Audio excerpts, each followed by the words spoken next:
لوجسٹ ہیں، کنسلٹنٹ ہیں اور شیپرڈ بش سے تشریف لائے ہیں. جی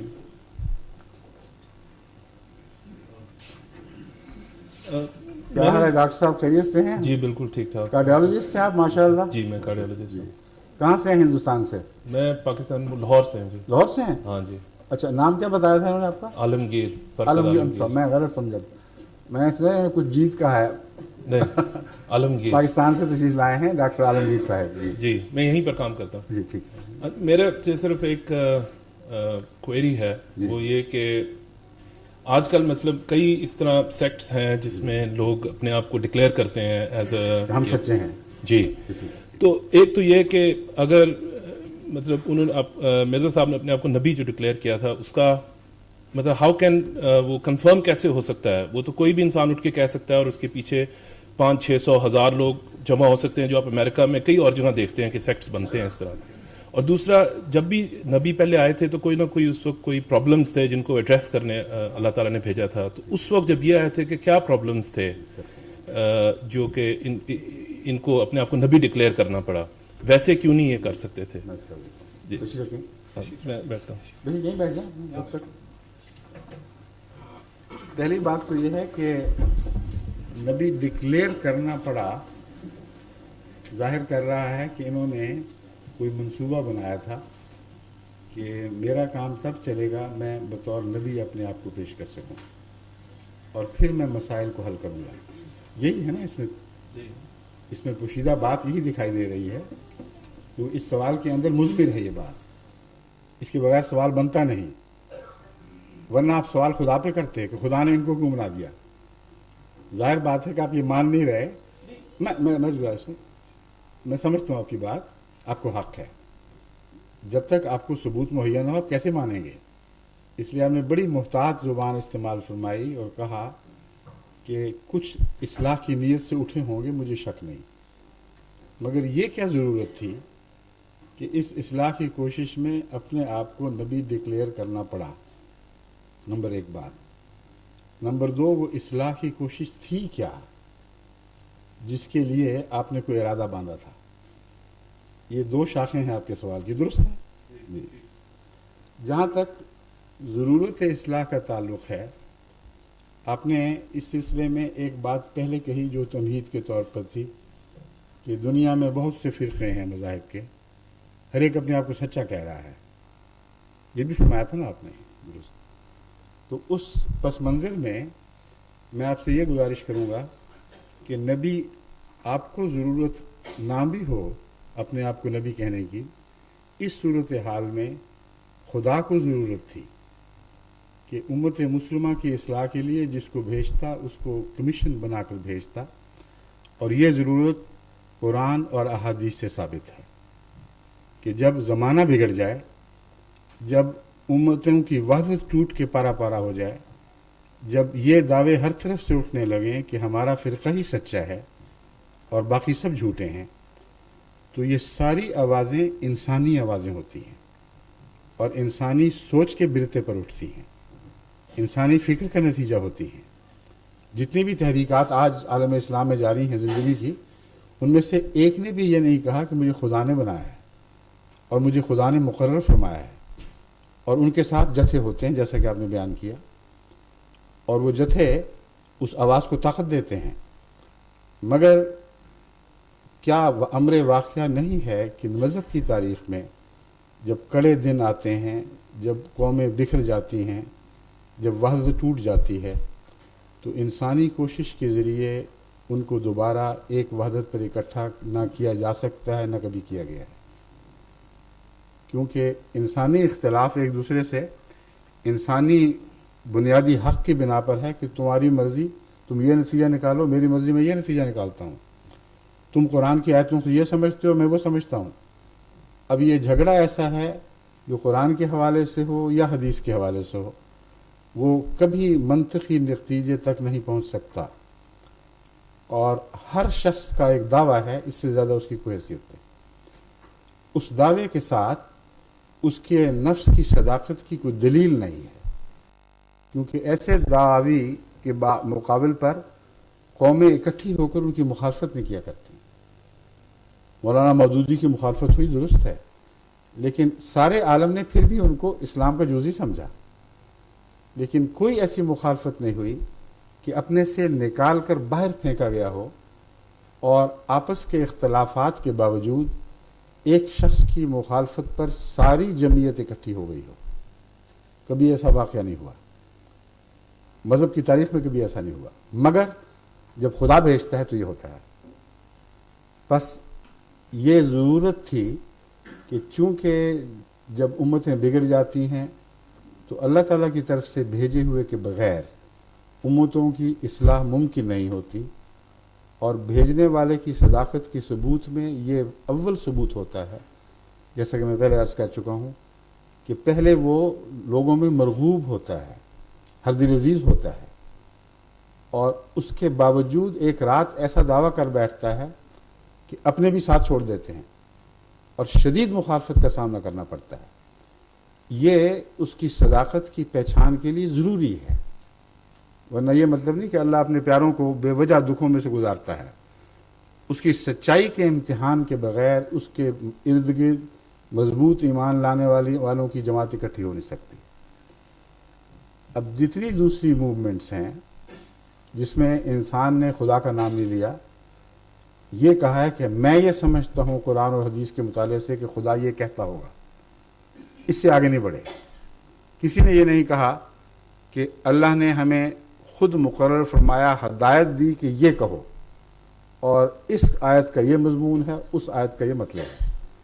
کسی ایک نے بھی یہ دعویٰ نہیں کیا، اس لیے ان کے ساتھ وہ مخالفت بھی نہیں ہوئی، اس لیے نہ ان کی سچائی کا امتحان ہوا، نہ ان کے ماننے والوں کی سچائی کا امتحان ہوا۔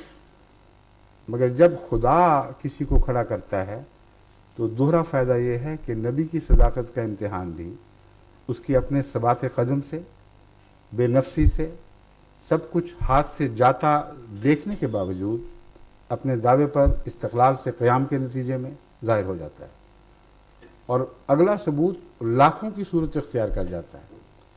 ہر شخص جو اس جماعت میں آتا ہے وہ آگ سے گزر کے آتا ہے، وہ پھولوں کی سیج پر چل کے نہیں آتا۔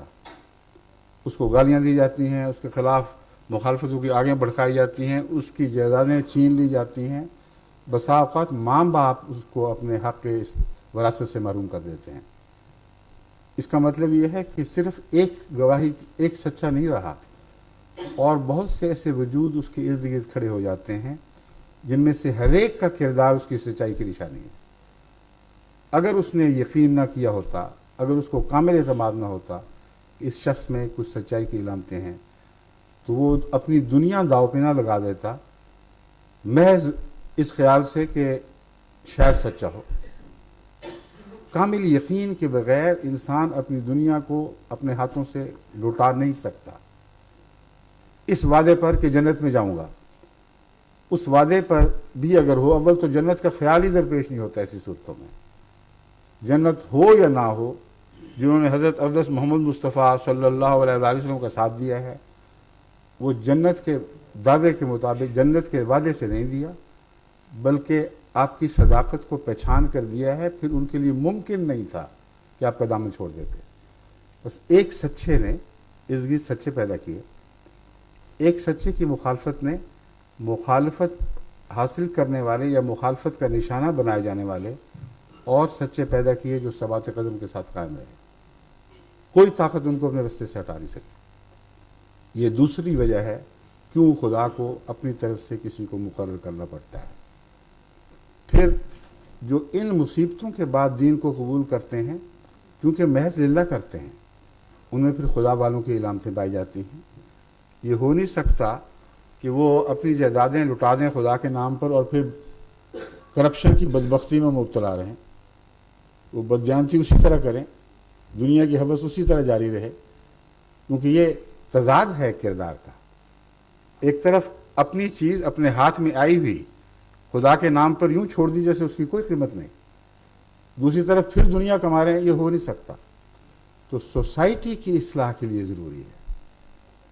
یہ ناممکن ہے کہ ایک کرپٹ سوسائٹی محض جماعتوں کے قیام سے درست ہو جائے۔ نہ کبھی دنیا میں کسی نے ایسا ہوتا دیکھا ہے، نہ اب ہو رہا ہے پاکستان میں یا دوسری دنیا میں۔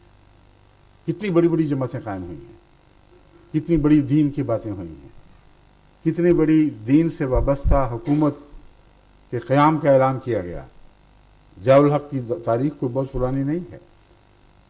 کتنی بار زبردستی مسلمانوں کو نماز پر قائم کرنے کی کوشش کی گئی، کتنی بار یہ کہا گیا کہ بے حیائیاں چھوڑ دو، اسلام کی طرف آ جاؤ، اب تمہارا قانون تمہیں اجازت دیتا ہے کہ جس طرح چاہو اسلام پر عمل کرو، اور پھر قانون نے پوری حفاظت دی۔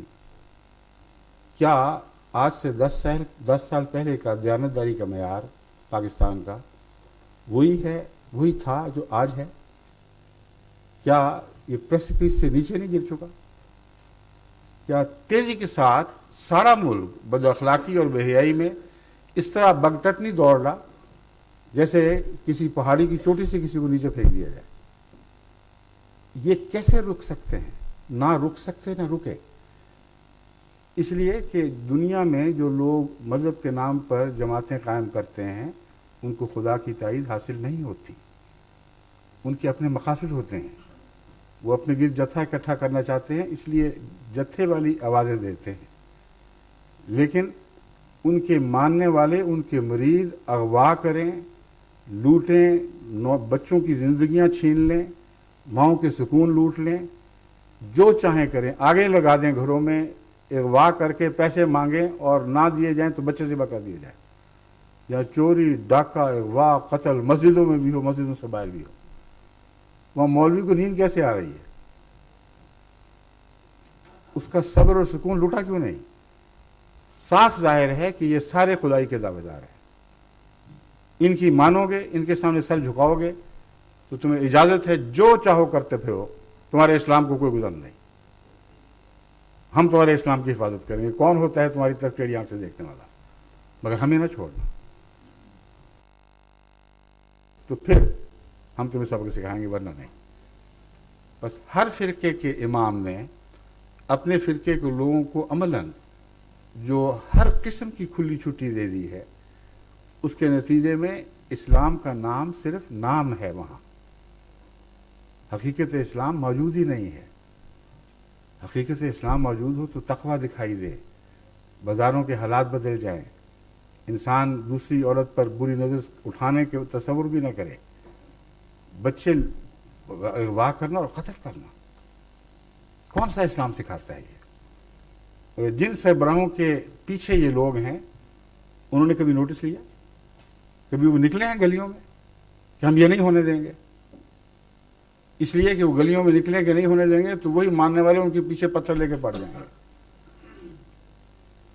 ان کی آواز پر لبیک صرف اس وقت کہا جاتا ہے جب بدی کی طرف ان کو بلاتے ہیں، جب لوگوں کے مال لوٹنے کے لیے طرف بلاتے ہیں، جب آگے لگانے کی طرف بلاتے ہیں تو لبیک لبیک کہہ کے ساری قوم ان کے گرد اکٹھی ہو جاتی ہے۔ کیا کبھی خدا کے کسی رسول نے اس نام پر لوگوں کو اپنے گرد اکٹھا کیا تھا کہ آؤ میں تمہیں بلاتا ہوں کہ سب کے گھروں کو آگے لگا دو، بچوں کو اغوا کر لو، ان کو لوٹو، یتیموں کی جائیدادیں کھا جاؤ، بیواؤں کے اموال لوٹ لو، جھوٹے مقدمے کرو، اور دن رات دنیا کی فکر رہے جائیدادیں بنانے کی، اور سیاست بھی کرو تو مسلسل جھوٹ کی سیاست کرو، عدالتوں میں جاؤ تو جھوٹ سے مسلح ہو کر جاؤ، ورنہ تمہارا کوئی امن نہیں۔ یہ اسلام ہے؟ اگر یہ نہیں ہے تو آپ کھلم کھلا دیکھ سکتے ہیں کہ یہ بنیادی فرق ہے۔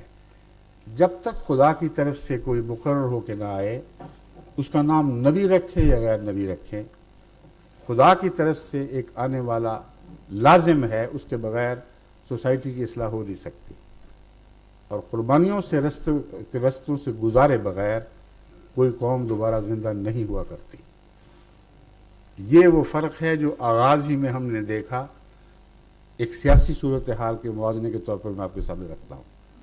کانگریس نے لمبے عرصے تک محنت کی تھی، اور مسلم لیگ میں وہ اس محنت کا فقدان تھا، کوئی ایسی لمبی تاریخ ان کی نہیں تھی۔ جب دو ملک قائم ہوئے ہیں تو ان کا ملک فوراً منظم ہوا ہے اپنے آئیڈیلز کے گرد، اور ان کو قائم رکھا۔ لیکن پاکستان دیکھتے دیکھتے اکھڑ گیا ہے اپنی منزل سے۔ اس کی وجہ یہ ہے کہ وہاں قائد اعظم کو اللہ تعالیٰ غریق رحمت فرمائے، اس ایک انسان کی سچائی تھی، اس کا عزم تھا، جس نے غیر کے سامنے سر جھکانے سے انکار کیا اور آخر دینی مخالفتوں کے باوجود پاکستان کو بنا لیا۔ اب کیا ہے، اب وہ تجربہ کار، وہ محنت کرنے والے جنہوں نے پاکستان کمایا تھا وہ تو نہیں ہے، لیکن جنہوں نے سارا زور لگا دیا تھا کہ پاکستان نہ بنے، وہ ملک پہ قابض ہو چکے ہیں، اور دین کے نام پر۔ تو یہ کھیل ہے، تماشا ہے، یہ حقیقت ہے۔ ان باتوں کو پہچاننے کے لیے کسی تحریری دلیل کی ضرورت نہیں ہوا کرتی، ایک نفس کی اندرونی دلیل ہے جسے قرآن کریم بینہ فرماتا ہے۔ ہر نفس کو خدا نے قوت بیان عطا کی ہے، یعنی بولنے کی نہیں بلکہ تمیز کرنے کی قوت، اور اس قوت کے حوالے سے آپ ہمیشہ سچ کو جھوٹ سے ممتاز کر کے دیکھ سکتے ہیں۔ بس لمبی بحث کی بجائے جو بہت وقت چاہے گی، میں حضرت مرزا صاحب کے متعلق یہ عرض کر دوں کہ آپ اس ٹیسٹ پر پورے اتریں جس پر پہلے انبیاء پورے اترتے آئے ہیں۔ آپ ہندوستان کی سب سے زیادہ اس زمانے میں غیر مولویوں میں سب سے زیادہ مرغوب شخصیت تھے، اور لوگوں کی نظریں آپ پر اٹھ رہی تھیں۔ ہندوستان کے طول و عرض سے آپ کی تعریف میں مقالے لکھے جا رہے تھے۔ ایک رات آپ پہ کیا گزری کہ سب کچھ اپنے ہاتھ سے چھوڑ دیا۔ سب سے بدترین انسان کے طور پر دنیا کی نظر میں آپ نے سر اٹھایا ہے، اور پھر خدا نے ان کو نہیں چھوڑا۔ پھر جماعت ارد گرد جمع ہونی شروع ہوئی، سخت مخالفتوں کے باوجود۔ آج بھی یہی ہو رہا ہے۔ تو یہ اصلاح کا ایک ہی طریق ہے، ایک ہی نسخہ ہے جو خدا نے آدم سے لے کر آج تک ہمیشہ استعمال کیا، تو اصلاح کی ضرورت اٹھی۔ ویسے ڈاکٹر آپ بہتر جانتے ہیں کہ جو نسخہ تجربے میں آیا ہوا ہو اسی کو انسان دہراتا ہے۔ جو نسخہ تجربے سے ناکام ثابت ہوتا چلا جائے اس کو کبھی کوئی معقول ڈاکٹر اٹھا کے اپنے مریضوں کی زندگی برباد نہیں کرے گا۔ بس یہ نسخہ جو ہے پاپولیرٹی کی، مجالس بنانا، تنظیمیں قائم کرنا، یہ تو مذہبی دنیا کا قدیم سے رواج ہے، مگر چلا کبھی نہیں یہ نسخہ۔ اصلاح کا نسخہ وہی ہے، قربانی کے رستوں پہ سے آؤ گے، جو کچھ ہاتھ میں ہے لوٹاتے ہوئے آؤ گے، پتھر کھاتے ہوئے آؤ گے، پھر خدا کی طرف سے تم لوگوں پر پھول برسائے جائیں گے، اس کے بغیر ممکن نہیں ہے۔ سردس یہی کافی ضروری ہے۔ حضور